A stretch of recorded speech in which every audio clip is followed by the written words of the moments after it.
Hello everyone, Republic Jim here, back out in the barn for another workout. But before I do that, I wanted to talk some about what my training philosophy with my BarnBody workouts has kind of evolved into over the last year or so.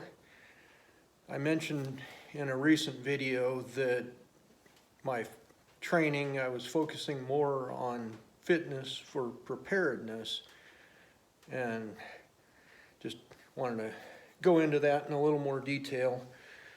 First of all, I should note that my number one goal in training, doing physical fitness, is just overall health, especially with all the craziness with the pandemic and everything. I think it's really important to maintain just good fitness in general, a healthy heart and lungs and immune system and everything.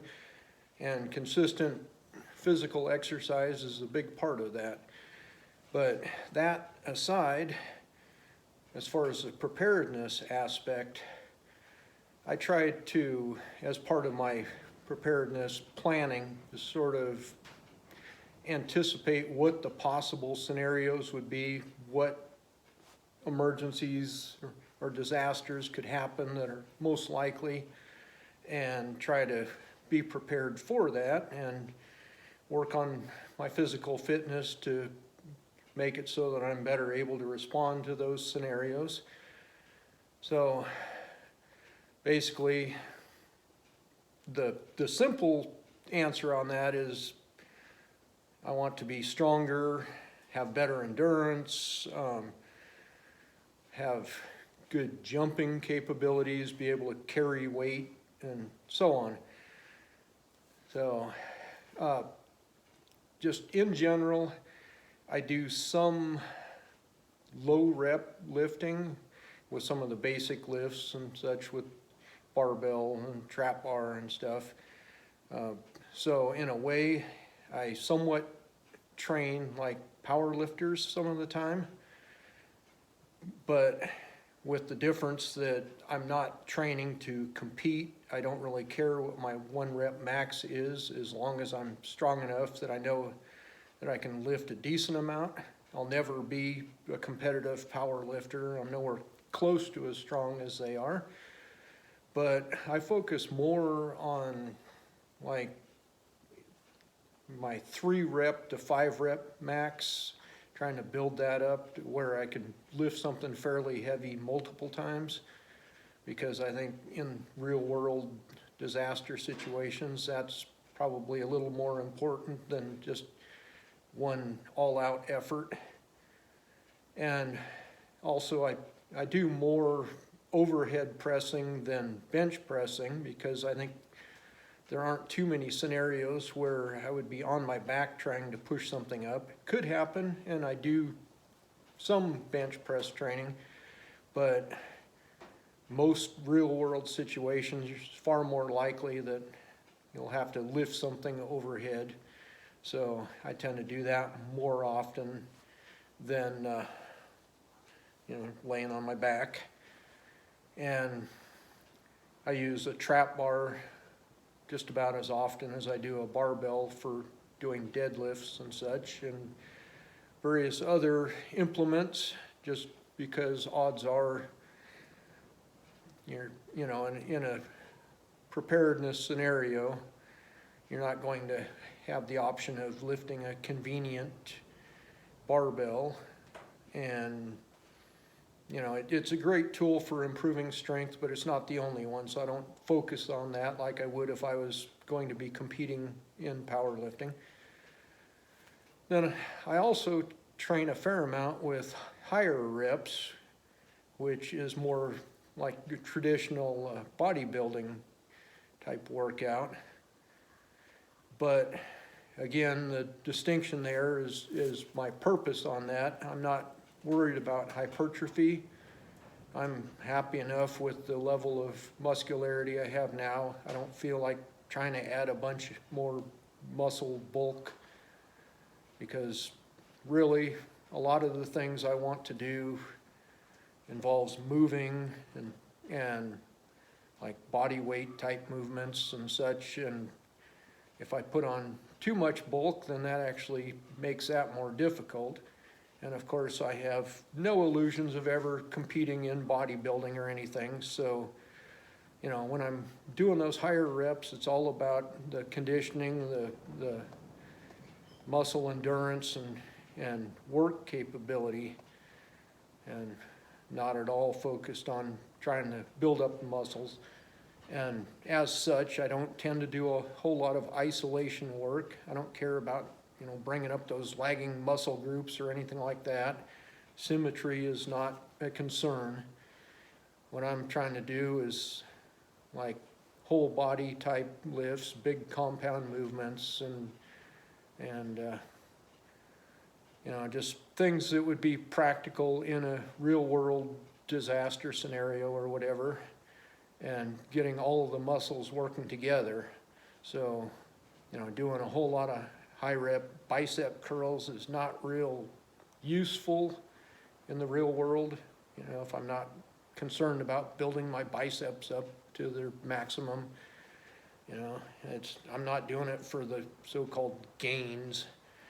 I'm looking at making it to where my body is as functional as possible as a unit, so that I can do whatever work or lifting or carrying needs to be done in any one of those scenarios. And then I do a lot of strongman type training too, which if you've watched some of my workout videos, I do farmer's carries and stone loading and various other things like that, sled pulling and things that strongman competitors do. But again, I have no intention of ever competing in strongman, and of course would get totally destroyed by those guys if I even tried. But you know, I'm not all about the competition thing. So when I'm doing that sort of training, a lot of it is because it does mimic the real world more than lifting a barbell. Sandbags and natural stones and barrels and assorted random things like that, and dragging things and pushing things and whatever, moving with weight. Those are all things that are quite likely tasks that would be done in a disaster. And so I use that sort of training just as a way to work on building up my body and getting used to that. Lots of carries, lots of pushes, and so on. And also I frequently put on a pack or a weight vest or something and practice moving with that, because one of the most likely things in any sort of major disaster is just having to carry weight for a long distance and walk with it. And, you know, whether that involves getting home from work and when vehicles are unusable or roads are blocked or whatever, or whether it's putting on my pack and going out hiking in the mountains to help rescue somebody. You know, regardless of the scenario, being able to move long distances with weight is definitely critical there. So that's all part of the training that I do that's similar to strongman. But since I'm not competing, again, I don't worry about doing 1 rep maxes. And when it comes to moving with weight, I don't worry about trying to do it as quickly as possible. That's a big part of strongman competition, is moving very fast with heavy weights. And since I'm not going to be doing that in competition, it is more beneficial to me to move a little slower and just maximize the time under tension with that weight, and really work the stabilizer muscles in my body or work my grip or whatever, rather than trying just to outrun it before fatigue sets in. Just go a little slower and really overload the muscles and get the benefit of that endurance. So you might be thinking that the combination of those things is, you know, the powerlifting and bodybuilding and strongman and stuff, if you throw it all together, it sort of resembles CrossFit. And, you know, I'll admit a lot of the things I do are kind of similar to CrossFit. They actually have a pretty good idea as far as all-around fitness, being able to lift heavy weights and carry things and jump and throw and, you know, just all of that stuff together. But as with all the other categories, I'm not planning on competing. I have no concern about doing some particular workout as fast as possible, competing against the clock or other people. And because of that, I have no use for doing kipping pull-ups. I do full range, strict pull-ups and chin-ups for the maximum muscular effect. And, you know, it's not about speed, it's just about training the body. And I also avoid a lot of the overuse type injuries and just the high repetition stuff at speed that causes problems for them. A lot of people doing CrossFit tend to get injured just because they're throwing a bunch of different movements together in one workout and doing it as quickly as they can. I try to be a lot more structured in my workouts, plan it out to where it makes sense, and focus on certain things every session. And, you know, do it with appropriate rest times. And if I'm doing any sort of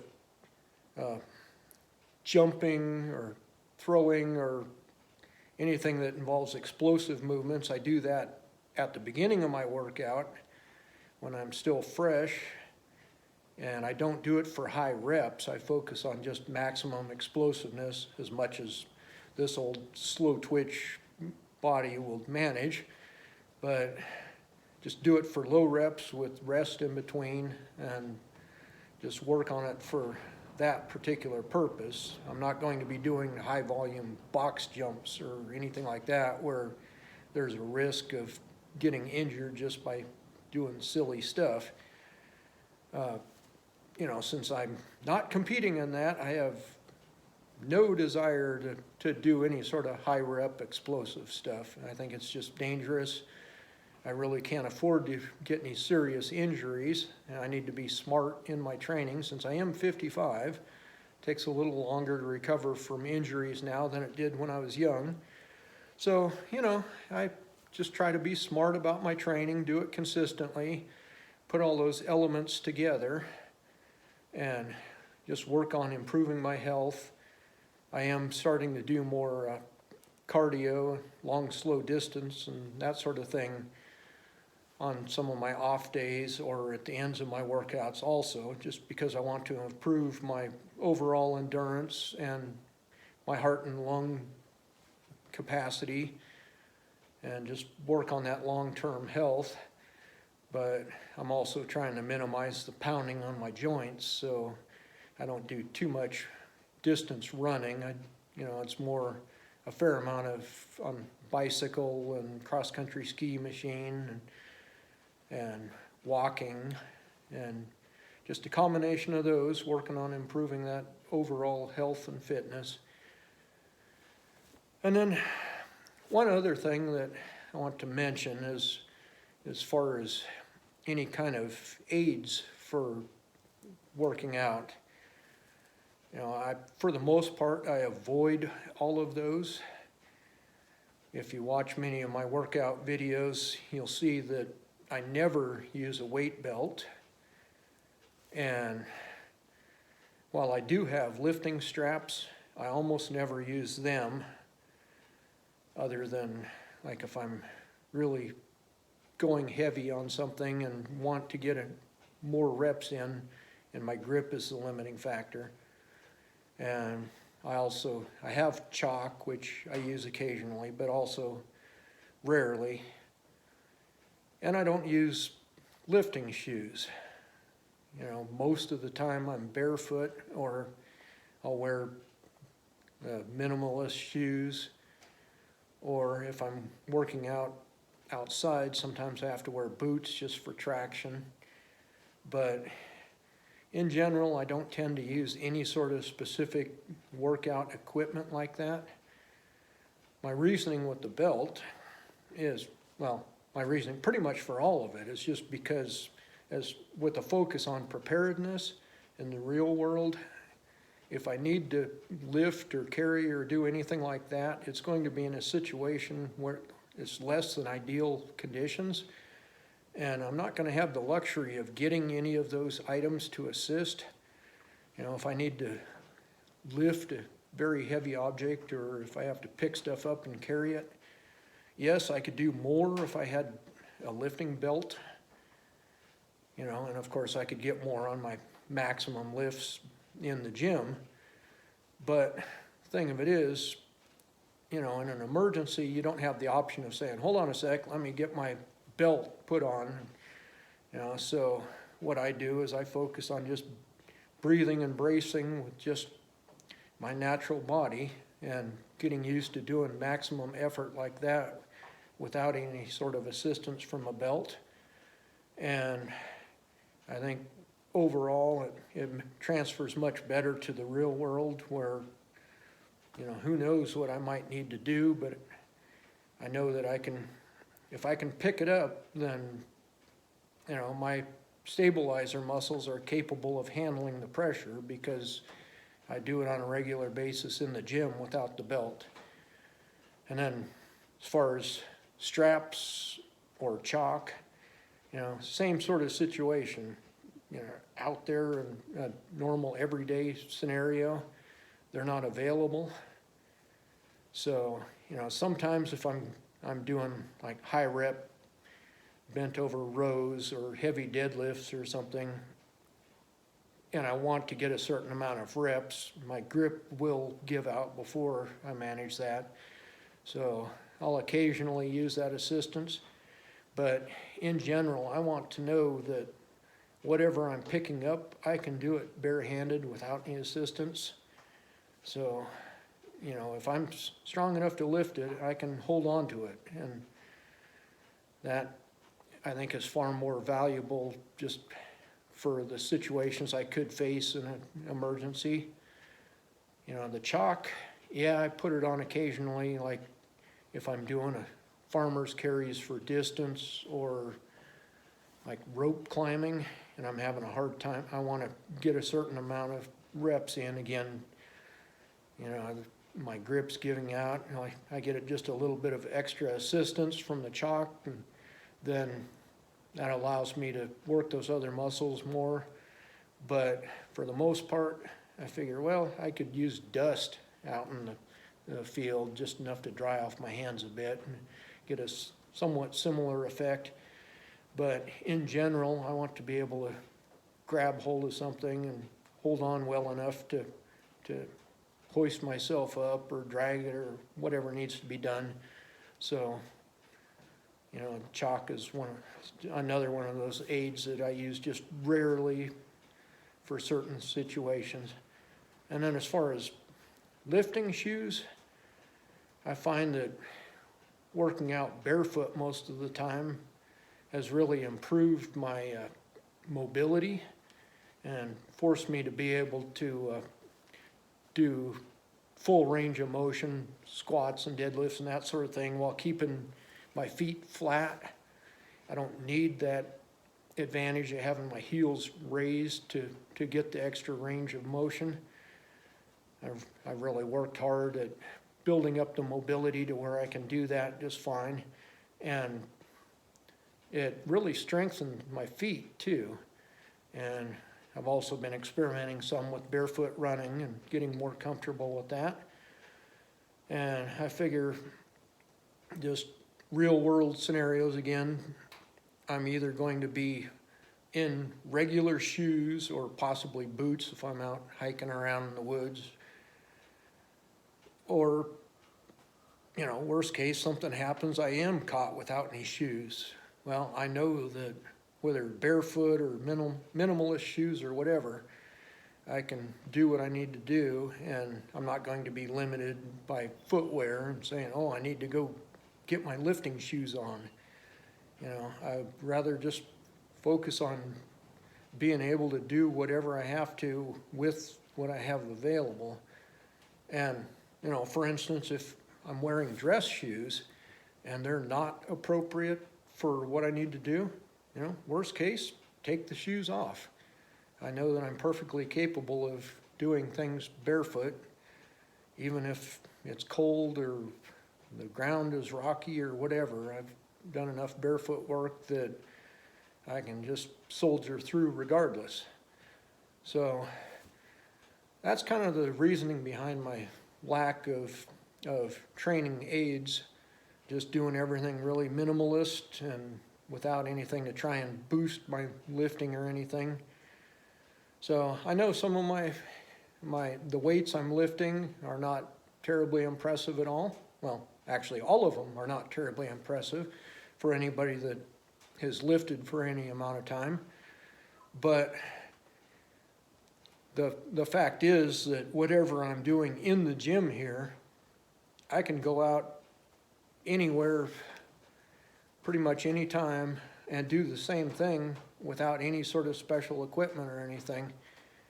And, you know, do a fair amount anyway. I know I'm stronger and better conditioned than people who don't work out, or people that just focus on one specific thing and ignore the other aspects. So just working on that all-around real-world functional fitness. That's the whole point of where I am with my BarnBody training now. So hope that makes sense, and hopefully it'll be useful or entertaining or something. So that's about it for now. I need to get busy with my workout. This has been Republic Jim. I'll talk to you later.